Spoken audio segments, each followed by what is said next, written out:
What's going on, people? It's your boy Golden Ghost, and welcome back to the cartel.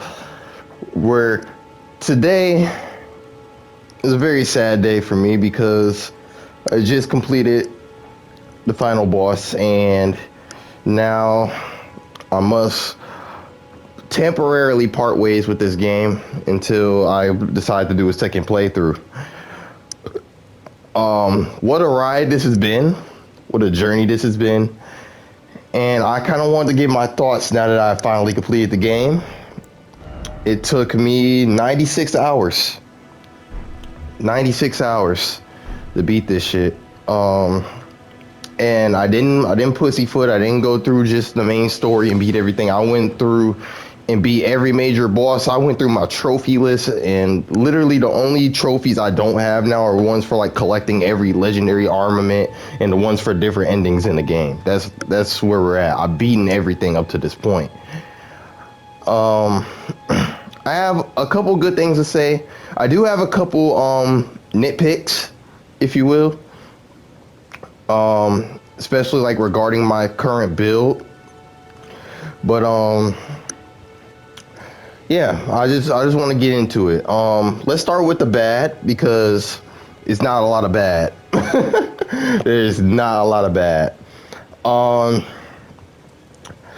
First things first. Malekith's Black Blade and even this summon right here, the Black Knife Teach, they both have a specific effect on them, right?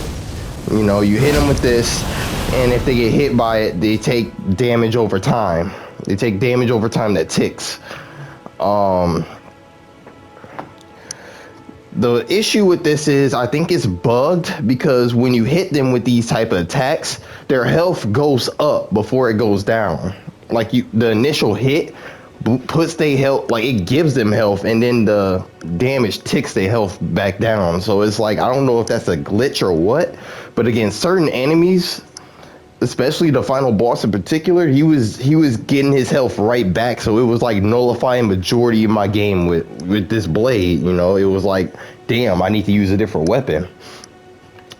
Luckily, I had a co-op player. Apparently Ice Step is fucking broken against that final boss. Ice is just, I guess, just a really powerful tool that I did not know was to be utilized against the final boss.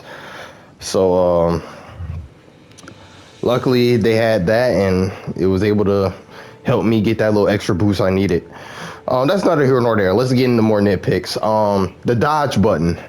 There are times in this game where I don't know what it is, but if I don't know if it's a fraction of a second. It might be my fucking controller. I won't say it's the exact cause of it. I won't say it's the game's fault, but I've noticed there's like a slight, like a fraction of a second delay between when you dodge.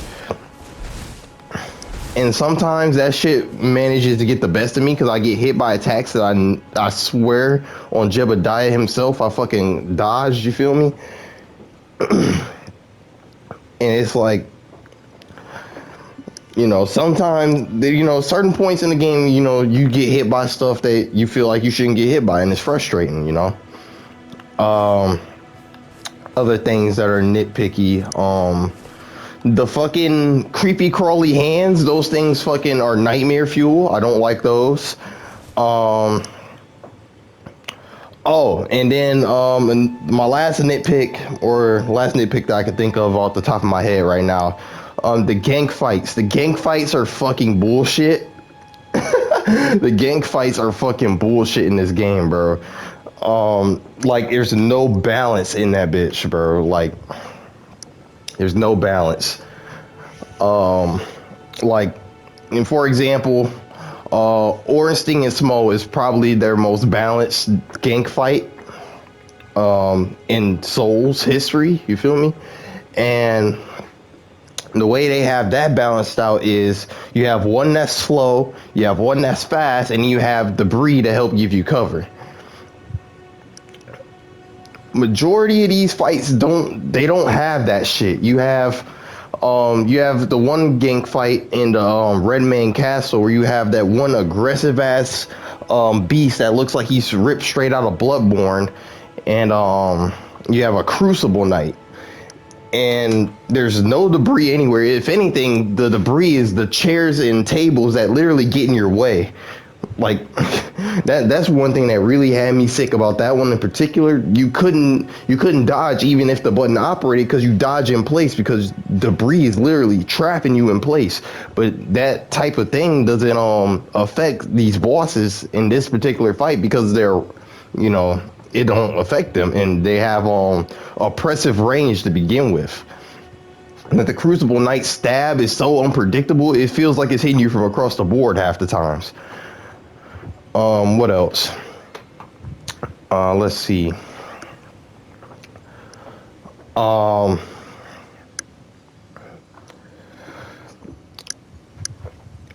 and the Goskin Duo, geez, the Goskin Duo. That was like, that was like 1 or 2 times the game really made me just get set over the edge. Because it's built like an Ornstein and Smo fight, excuse me. But the only issue is they're both fast, they both have range, and the area around them is destructible. The only saving grace is that the fucking roly-poly move that the fat one has, it can be stopped by the pillars even if they're broken. That's the only saving grace. Outside of that, it's not fun.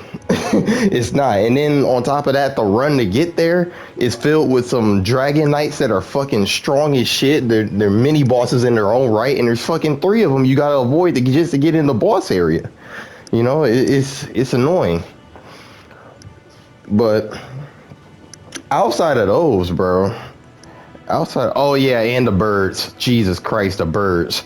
That's my last nitpick. I swear, the birds in this game, specifically the birds that's all the way over here in this fucking area, dude, in the Dragon Temple. Jesus Christ, I don't know what the fuck their hitbox is, but their hitboxes do not fucking exist. When I was using that Sword of Night and Flame, just trying to attack the birds will literally it's like I'm not even fucking hitting them. It's like I'm hitting air. Even with my magic, I remember using the damn little magic beam while a bird was sitting there. It was still in this idle animation. I did the thing and my beam just went straight through it. Now I don't understand what the point of that is. You know, and that was like that was my main rage of this game. That's why I destroyed my fucking copy machine that I use as a stand for when I'm streaming. All right, but outside of those little nitpicks, bro, which is basically just from my personal experience, man, because most of these things can be getting around, like the dodges in this game, you get used to it after a certain amount of time. You get used to the timing on when and when not to dodge. As far as my complaint with this shit, you can always pick up a different weapon that don't have this. Like bleed is the most spammable shit in this game. Bleed is stronger in this game than in any other Souls game, bro. Like and magic is as strong as it's ever been. Faith is still really good. The ancient dragon magic fucking wrecks ass. But yeah, man, it's basically if you guys basically these little nitpicks, dude, from my personal experience, they can all be avoided for the most part.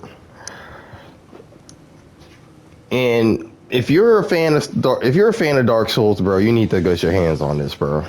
If you guys have not already, bro.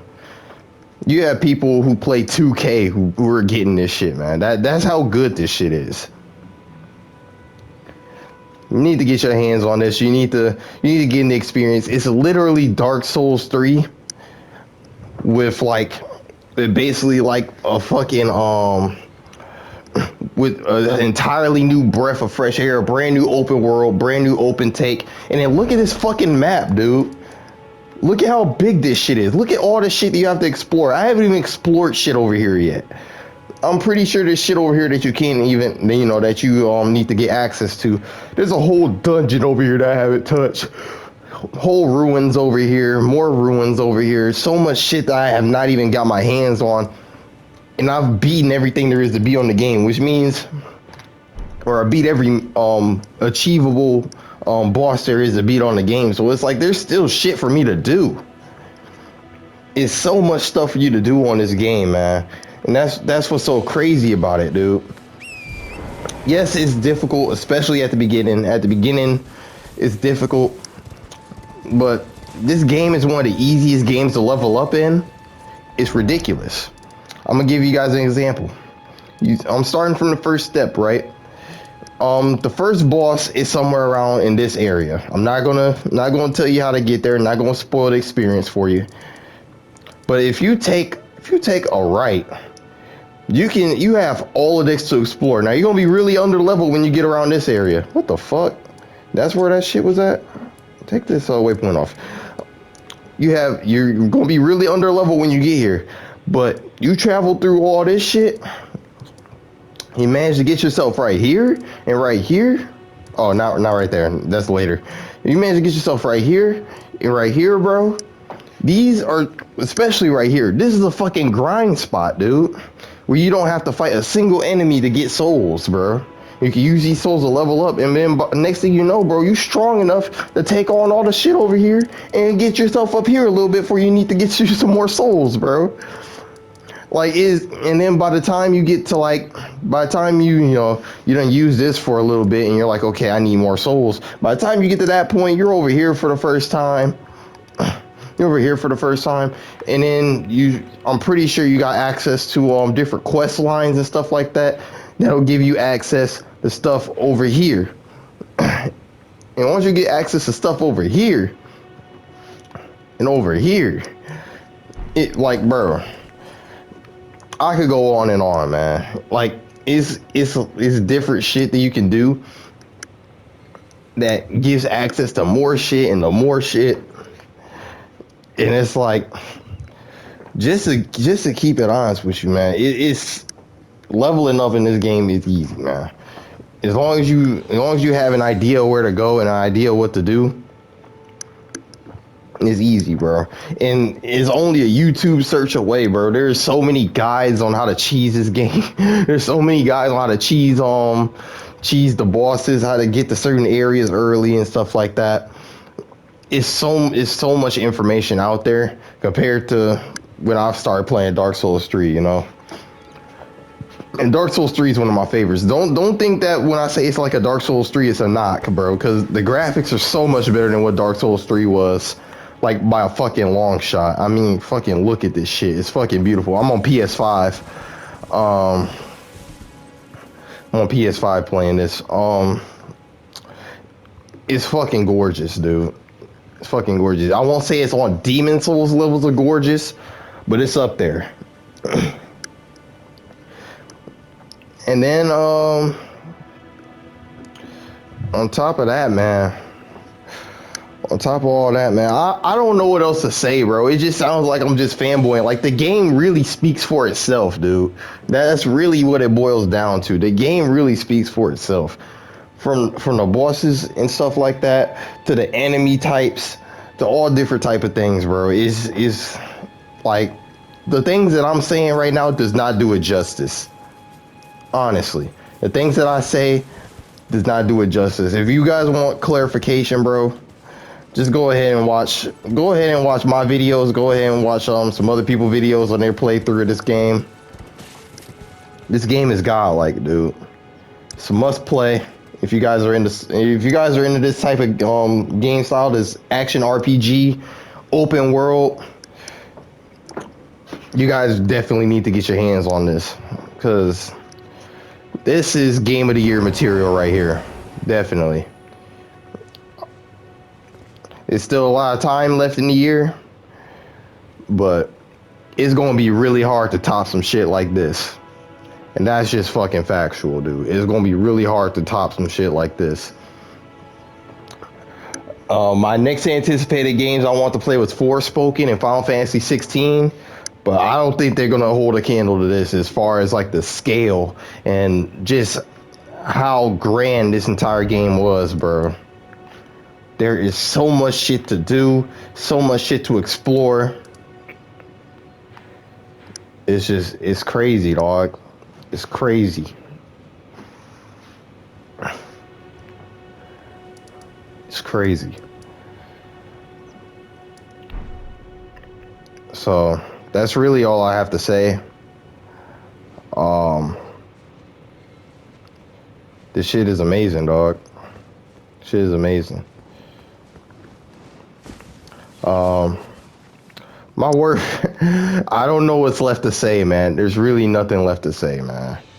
Like, I'm not a professional reviewer. I don't really know. I don't really have a script. I'm just going off the top of my head.